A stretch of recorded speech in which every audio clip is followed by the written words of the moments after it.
Okay, so picture this, right? You got a boxer, so skilled. I mean, he can predict his opponent's moves. Wow. He's so charismatic. He just transcends sport, goes way beyond, right?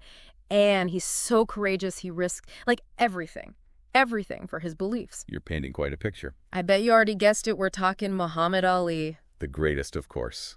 In this deep dive, we're going to explore how a kid, just a kid from segregated Kentucky, becomes a global icon. Like, the whole world knows him. And still knows him. Yeah? Still talks about him. Yeah. I mean, the stuff you gave me, all the research highlights these key moments in his life. And our mission, what we're going to do is uncover not just, like the facts and the dates, but what made Ali tick. Like what was going on in his mind? Why is his legacy like still so strong, today? I think what gets me is how his story, it's as much about transformation as it is about boxing.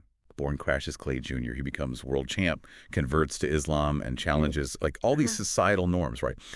Ultimately, he becomes a symbol of courage and resilience. Yeah. It's a powerful journey, and to get it, I think you got to start with the name change. Yeah, totally. Going from Cassius Clay to Muhammad Ali in '64, that wasn't like just a name change. Right. That was a statement. Absolutely. Especially during the civil rights movement, that was a bold declaration of identity. What kind of reactions did he face? Especially like choosing a faith that was pretty demonized in the media back then. Oh, yeah. There was a divided public, Mm-hmm. Many saw his conversion to the Nation of Islam as like unpatriotic. Right. Especially during the Cold War. It was a tense time. Mm-hmm. And we have to, I think, remember that context, Yeah. When we're looking at how his faith shaped his boxing and his activism. On one hand, Islam gave him this like deep sense of purpose and discipline, which, probably fueled his training and his legendary work ethic. But it also gave him, I guess, a framework for his resistance to racial injustice and the Vietnam War. We can't forget about that. So his faith wasn't just like a personal thing. It was like informing his actions on a much larger scale. Yeah. And speaking of actions, we got to talk about his boxing style. Come on. Float like a butterfly, sting like a bee. Oh, classic. That wasn't just like a catchy line, No. He actually moves like that in the ring. He did. How did this style, especially for a heavyweight, make him such a just dominant force? Well, heavyweights back then, they were known for like their power, right? Not their agility. Mm-hmm. Ali, though, he was different. His speed, his agility, just like unparalleled. He'd dance around opponents, tiring them out, then boom, strike with like lightning speed. This wasn't just brute force, Ali. He understood his opponents, like mentally, like take the rope-a-dope strategy, Oh, yeah. that he used against George Foreman in the Rumble in the Jungle. Oh, man. That was as much a mental game as a physical one. Foreman was like the heavy hitter. Everyone thought Ali was nuts for letting Foreman just pound on him against the rope. No, it seemed crazy. What was it about this strategy that not only worked, but, it's legendary? Yeah, everyone remembers that fight. That fight, I think, perfectly shows Ali's like strategic brilliance. He knew Foreman's weakness was stamina. Oh. By taking that initial onslaught, Ali wore Foreman down and then, boom, created an opening for the knockout in the 8th round. Right. It wasn't just about winning, though. It was about proving a point. Wow. Like Ali's willingness to take risks, like with the rope-a-dope, that was constant throughout his whole career. But nothing tested that willingness like Thrilla in Manila against Joe Frazier. Thrilla in Manila considered one of the most brutal boxing matches like ever. Oh, for sure. Can you tell us like more about what made this fight so significant and how did it like really cement Ali's place in boxing history? They just pushed each other, Ali and Frazier, both of them, to their absolute limit. The intensity, the heat, just the sheer will to win. I mean, it was more than just a boxing match. Yeah. It was like a clash of styles, personalities, Totally. And it's still debated today who really won. Wow. That's how close it was. But beyond just the fight itself, this also showed Ali's incredible resilience, like his ability to just take punishment. Yeah. It wasn't just about floating like a butterfly and stinging like a bee anymore. It was about digging deep, showing this like unbreakable spirit. And that spirit went way beyond the boxing ring. Oh, yeah. Ali was known for his charisma, his confidence, That famous quote, "It's hard to be humble when you're as great as I am." But his boldness wasn't just, like, for show. Yep. It fueled his activism, and most notably, his refusal to be drafted for the Vietnam War in '67. Huge moment. This was at the peak of his career. Oh, yeah. I mean, what led him to make such a controversial decision? Well, for Ali, it was a matter of principle, Mm-hmm. deeply rooted in his faith. He said, famously, I ain't got no quarrel with them Viet Cong. Right. He saw the war as unjust. Yeah. And his Islamic beliefs really reinforced that stance Yeah. as a conscientious objector. This decision, though, cost him his heavyweight title. Wow. And 3 prime years of his boxing career. I mean, he even faced prison. So essentially, he risked, like, everything. His career, his freedom, to stand up for what he believed in. Exactly. That's incredible. It's a bold move. But how did this act of defiance, how did it shape public perception of him? What impact did it have on the anti-war movement? Well, his stand, it divided public opinion. Some called him a traitor, right? Yeah. Others, they hailed him as a hero. But his refusal to be drafted, I think, it provided a powerful symbol for a generation that was questioning the status quo. Right. He helped amplify the voices of dissent and show that, even athletes could be these powerful agents of change. This wasn't just a one-off, was it? No. Ali's activism, I mean, it extended way beyond Vietnam. Absolutely. He was a vocal advocate for civil rights and engaged in humanitarian efforts all around the world, building relationships with figures like Malcolm X and Nelson Mandela. It seems like his thinking, it evolved. Becoming more about building bridges than, like, making these grand gestures. Yeah. What can you tell us about this evolution? Well, his journey wasn't without, contradictions or controversies. We'll get into those later. Yep. But there's no denying that Ali, he used his platform to amplify the voices of the marginalized and advocate for peace and understanding. We've talked about, like, his transformation, his incredible boxing, his stand against the war. But what about the man, behind all that? Right. We always hear about, like, his wit and his confidence. But was there, like, more to him than just the greatest? Oh, absolutely. Ali was like this complex individual. Yeah. He was a showman, a poet, a comedian, and as we'll see, a deeply compassionate person. Yeah. It's that, like, duality, I think, that makes him so fascinating. His confidence, though, that was, like, deeply rooted in his belief in himself, and his abilities. It wasn't like arrogance. It was almost childlike, in its purity.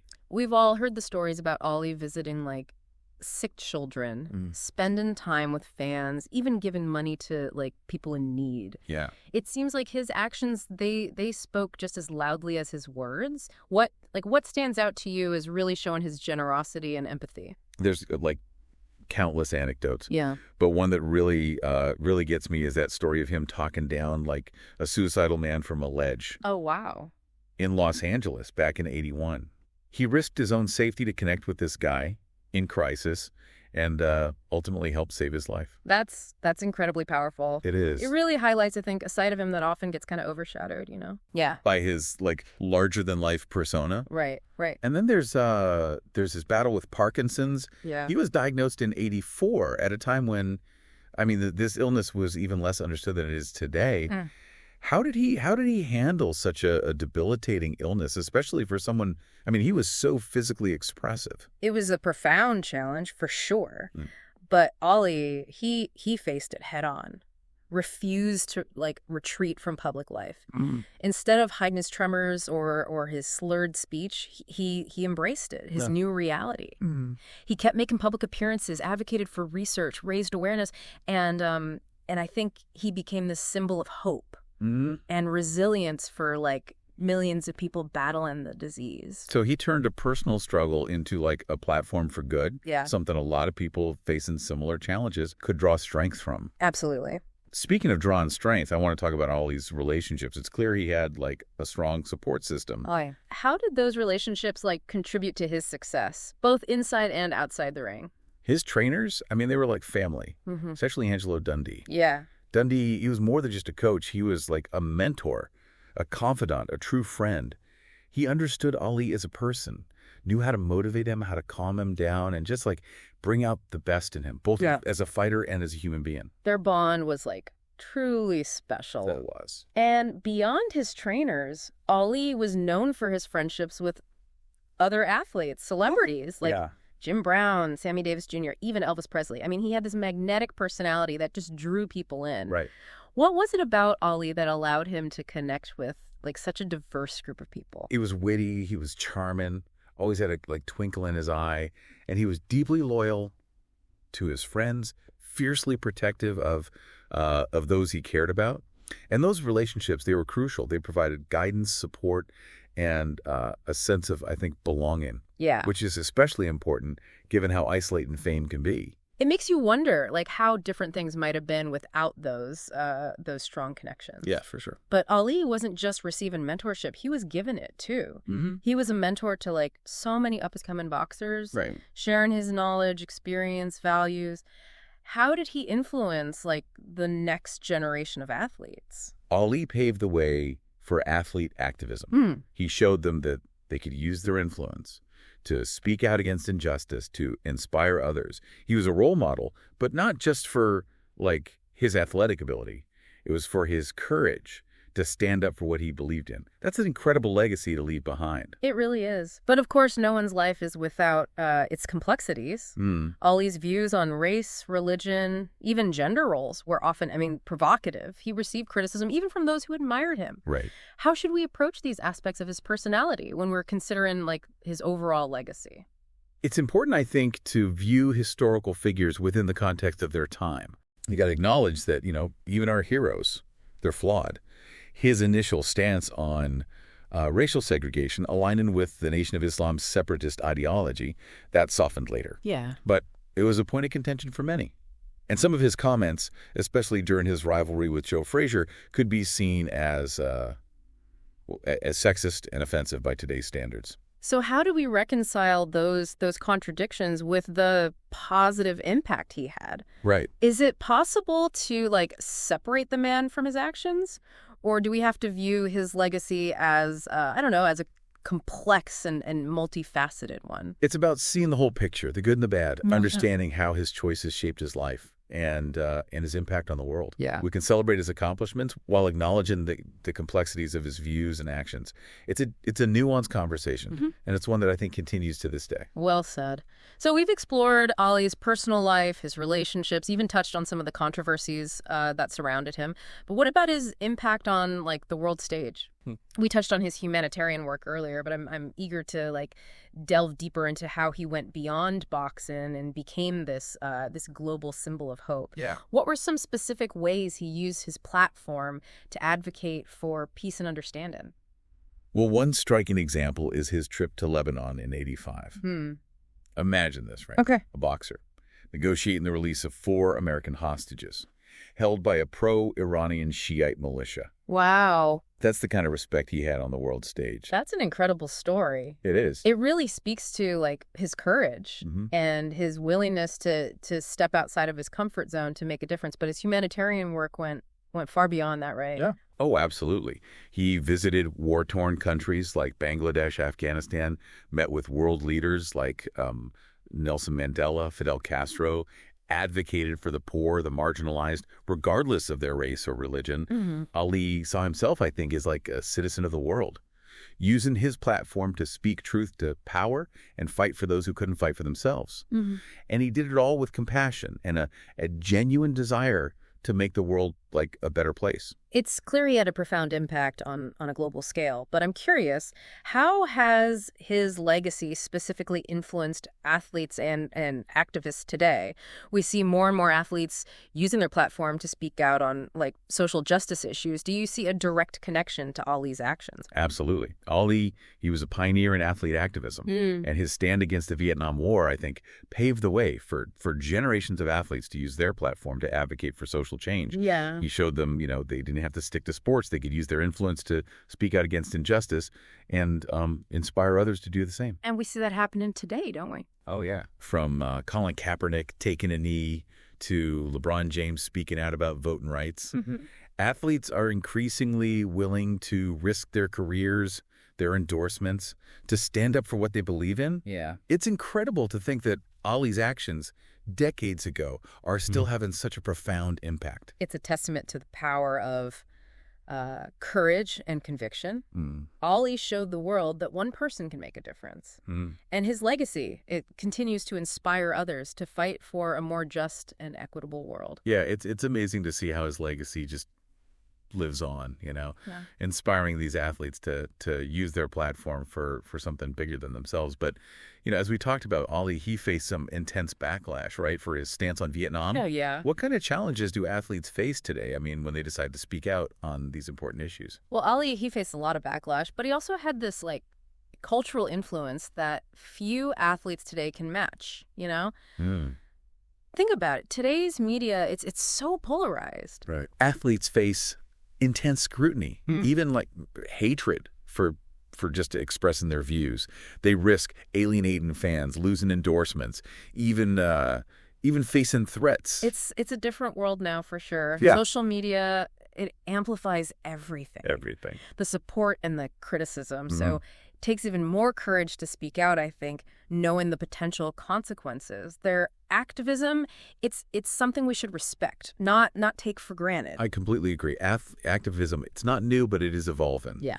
And Ollie's story, I think, it reminds us that progress, well, it's not always easy. Right. Fighting for justice, it can come at a personal cost. So what can we learn from Ollie's legacy? What's the takeaway, for all of us, whether we're athletes, activists, or just, everyday people trying to make sense of the world? Ollie's life, I think, it teaches us that true greatness, it doesn't just come from talent or achievement, but from courage, conviction, and compassion. He was a champion in the ring. But it was his willingness to stand up for what he believed in, to fight for justice, and to embrace, I guess, his humanity, flaws and all. That's what made him a truly remarkable human being. That's beautifully said. And on that note, I think we've reached the end of our deep dive. What a journey. It has been. We've explored Ali's life from his childhood in Kentucky to his transformation into this global icon. We delved into his boxing, his activism, his personal life, and his legacy. And while we covered a lot, there's always more to learn about Ali. His story it's complex and it's fascinating. Yeah. And I'm sure we've only just scratched the surface. I think so. There's always more to unpack. And more to be inspired by. That's the beauty of a deep dive, isn't it? Yeah. It's not about reaching a definitive conclusion. It's about sparking curiosity and challenging our assumptions and leaving us with more questions than answers. And maybe, most importantly, it's about reminding us that the pursuit of knowledge and understanding, it's a lifelong journey, one that's well worth taking. Well said. And to you listening, thank you for joining us on this deep dive into the life and legacy of Muhammad Ali. We hope you've enjoyed it as much as we have. Until next time, keep exploring, keep questioning, and keep striving to make the world a better place, just like the champ himself.